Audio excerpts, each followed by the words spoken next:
What's up, guys? We are back with another Super 7 Ultimates review, jumping into the latest wave of ThunderCats. And it's been a little while since we've had a full-on main wave of ThunderCats. Like, I don't really count the Reptilians wave, because that was a little special thing. But we are back with a pretty stacked wave, and we're taking a look at easily my most anticipated figure for this particular wave. We're starting off with MONGOR. So this guy comes in our standard Ultimate style packaging. It's a little bit of a bigger box because he's a little bit of a larger figure. He's still got the slip covers, so the bad guys get the Mum-Ra Twin Serpent logo. The back of the box, of course, gives you the logo for ThunderCats in general. Pop that slip cover off, though, and you've got your figure there in the big window with all of his accessories. ThunderCats logo on the box, more of that classic LJN inspiration for this packaging. And then the back of the box gives you some artwork for MONGOR as well as a bio for who this goat dude is. So yeah, let's do it. Let's pull him out and take a look. And here we go, out of the package, our Ultimates MONGOR figure. Again, my most anticipated for this wave, which, based on this wave, it might be kind of weird. You know, I'm sure folks are very interested in Snarf or Ritaro, two major heavy hitter characters that are knocking out some important figures in the line. He is very minor by comparison. MONGOR is not, at the end of the day, a very important character, but he's one that has stuck with me, so I've been really excited to get him. He's evil, he's satanic looking, he has a pretty impactful episode. I mean, he's really cool in the show, and it's also one of the very few figures in the vintage line that I went back as an adult to pick up, because I didn't have one as a kid. So that kind of says a lot for me, because I generally don't go backwards on vintage stuff. I don't try to go out of my way for that kind of stuff, but I did for him. So let's see what this guy can do, see how he moves around. He is still fairly normal for an Ultimates figure. There's maybe one area in particular, maybe two, that is a little bit better than normal. To start with, we've got probably the worst spot on him, period, is that his head is super locked down. You've got some twist side to side, but the hair and the beard is very, very brittle on him. So I don't know if you need to watch out because of that, but it is very hard plastic in comparison to what you might expect. Like, it really doesn't give, so he can't tilt his head up or down at all. Arms go out at the shoulders, they swivel, you've got a bicep swivel. We've got one of the areas that I really like here is these elbows. So they're single jointed, but they're 90 degrees, but it's because they're sculpted in such a way to allow for that range. So they're not just sculpted and then they move how they move. These are purposefully sculpted in a way that you get the full 90. So I do like that we're doing that. We've got hinges, we've got swivel at the wrist, normal stuff there. He does have an ab crunch, and it's an okay ab crunch. Like, it does work, but it's not the greatest. Like, this is still one of those areas where we still need to see some improvement, but I'm happy to see this. It does work. It's not a cut that doesn't do anything, so that's really nice. And then you've got a very nicely hidden waist twist down there. Legs go out about that far. The fur does get in the way. This is more pliable than the beard. Like, this just doesn't really want to give, but this does. They kick forward about that far. It's okay. Kick backwards really good. You've got a thigh twist up there. We've got single jointed knees, of course, 90 degrees, very similar to how the elbows have been done. You've got twist there also. And then we've also got really, really good rockers down here. Like, that's a full broken ankle. And then you've got really good hinge forward on the ankles. Back is okay, but forward is great. So he's very normal for an Ultimates, save for maybe the added range that we're seeing on the elbows and that ab crunch. Overwhelmingly, though, if you've messed with one ThunderCats Ultimate, you basically know what to expect with this guy right out of the box. Now, of course, as is generally the case for me, what is most important about this figure is not the articulation. It's obviously important, but his looks are far more important to me than anything else. And I think, just at face value, this might be one of the best ThunderCats Ultimates in general, specifically because of how he looks. There is some interesting stuff going on with this guy, maybe is the easy way to say it, because in one way he is more detailed than the actual cartoon representation. MONGOR in the cartoon was relatively flat in terms of colors. He was like solid gray, solid purple. There wasn't a whole lot else. So he does get some accents here. Like, there is kind of like a dry brushing all over the body, and then the actual legs, the fur and the beard is all dry brushed to bring out that sculpt and to make him, you know, just to make him stand out a little bit more. So there isn't just this flat purple, flat gray, and then you're done. There's more on top of that with the sculpt to help bring him out, make him look a little bit more real, I suppose, to make him look textured, make him look like he has fur.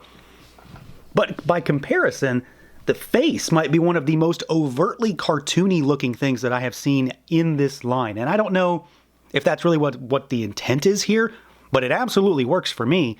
And I think a lot of that comes down to the fact that the face is fully painted. So there is a decent amount of paint on this figure. That said, maybe the most surprising aspect of this figure in general is just how big he is. I know that he is an oversized figure by comparison to a lot of others, because ThunderCats is maybe, more base level size figures for Ultimates in general.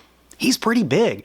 A lot of that is the horns, but he also has a lot of presence. He's very leggy, but he's also got this slightly stretched torso too. So I'm very happy with the way he turns out, especially for a character that I hold a lot of, fascination with, nostalgia for. I'm really happy to see that this figure did turn out really well, and a lot of that does come down to the fact that they did accentuate some of this sculpt with all this, furry detail and texture. He's got these big gnarly feet with these crazy painted toenails and claws. So that all looks really good, but he's just a cool looking design. He's a goat man. He's a very satanic looking character by all accounts, but I think it works really nicely here, just from top to bottom, especially with this color scheme, because it's a little out there. The gray is of course very normal, very basic, very plain, but then you've got all of this purple to break him up, make him pop, make him stand out. And then of course you have this absolutely gnarly head sculpt here, so he looks super evil. He's got these sunken, gaunt eyes, the yellow, and that sort of cat eye look almost. He's got a very full mouth of teeth there. He's gritted. He's very unhappy. The beard and hair, of course, do pose a problem, no pun intended, when it comes to articulation, but I do think it looks really good. The sculpt is nice. The paint is very good, so that's got a nice bit of wash and dry brushing just to bring it out. And then you've got these horns, which also have more of a wash on them, more of dry brushing to bring that out. And they've got a really cool finish on them, nice color, and just a little bit of extra texture and color to make him, stand out a little bit more, rather than just being a sea of gray and purple. So I think this guy looks fantastic. We're obviously going to have to do some size comparisons because he is relatively surprisingly large for me. But I think overwhelmingly this might be one of the best looking ThunderCats Ultimates figures yet. I'm so happy with how they translated him into plastic. Now for size comparisons, let's start with other Ultimates, and I think this is the best comparisons. We've got Lion-O here. He's huge by comparison. He is a full head taller, not counting the horns, than Lion-O. So I think the size in general is going to make him stand out really well. And then we've got a turtle over here, so Space Cadet Raph, which of course is even smaller. Let's do a Figuarts, and if you know what is happening, you know it's going to be Superhero Piccolo. And then let's do a Legions. Here is the Valiant Knight. Let's do a Hasbro figure. Here's a Marvel Legends. Here is US Agent. Pretty standard Legends figure. And then let's do one more. Just to get another brand in there. Here is the Mez Conan for some Mezco representation. So MONGOR is big. He's a big figure. He's not super beefy, but he's very tall and lanky. He's got some crazy stretched proportions, and I think he's going to look pretty menacing alongside just about anything. Now, as far as accessories goes, this is another area where MONGOR absolutely excels, and he doesn't have a lot of stuff, which it kind of makes sense. He's not a major character, so he doesn't have a lot of things he should have, but we've got basically everything I need. So to start with, we do get some extra hands. He has gripping hands on him in the box. You get a set of slightly grasping, relaxed style hands. We get a right fist. You just get one fist, but you also get a singular left pointing finger hand, which I've said this a lot lately. I really enjoy these kind of hands. They're kind of expressive while also being very easy to use. That's probably it. Laziness on my part. And then we get this amazing alternate head sculpt. I absolutely love this. This might be one of the, if not the best alt heads that we've gotten for an Ultimates figure. No pupils, of course, which is a huge thing I like to see on bad guys. So you've got these blanked out yellow eyes, this super massive open screaming mouth, and just looks terrific. So he's very angry, clearly. And then you also get some effect parts for the head. So these go around the horns. They go on specific horns. From the way I can tell, they do kind of twirl around one, and then they do have places to latch on. So they will stay. These are not going anywhere unless you get crazy with them. So you've got that to sort of showcase his power, and I'm all for seeing more effect parts in the line. But we also get this monster. So we get his scythe, his sickle, and this thing looks terrific. I'm so happy with the way this turned out. Not only is it big, it's also not super heavy, so he can hold it really well. But you've got this fully painted blade, so you've got like a shadow on top, and then you've got some metallic silver on the bottom. But you've also got a removable piece of fire effect here. So this thing is obviously meant for it. This is how it comes in the box, but if you don't want to use it, you can take it off. And it is fairly simple to just put it back on too. Like, it just goes right over top, and then that little piece kind of twirls around, and then you're good to go and you're in business. So you've got this big monster scythe with fire billowing out the top. You've got a screaming goat man with electricity shooting out of his horns. I'm not really sure what more you could ask for here.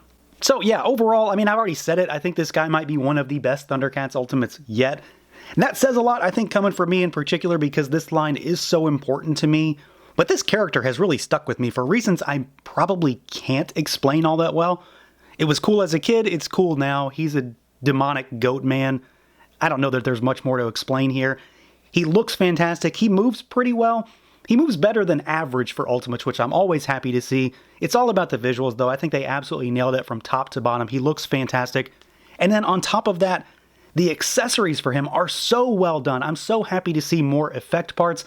His scythe is amazing, and that alt head may be one of the best alt heads that we've gotten from Super 7, period. It's so expressive and it just looks awesome. It's going to be my permanent display head for this guy for sure. So that's going to do it for this look at the Super 7 Ultimates ThunderCats MONGOR. Let me know what you guys think. Feel free to like, comment, subscribe, and share, and until next time.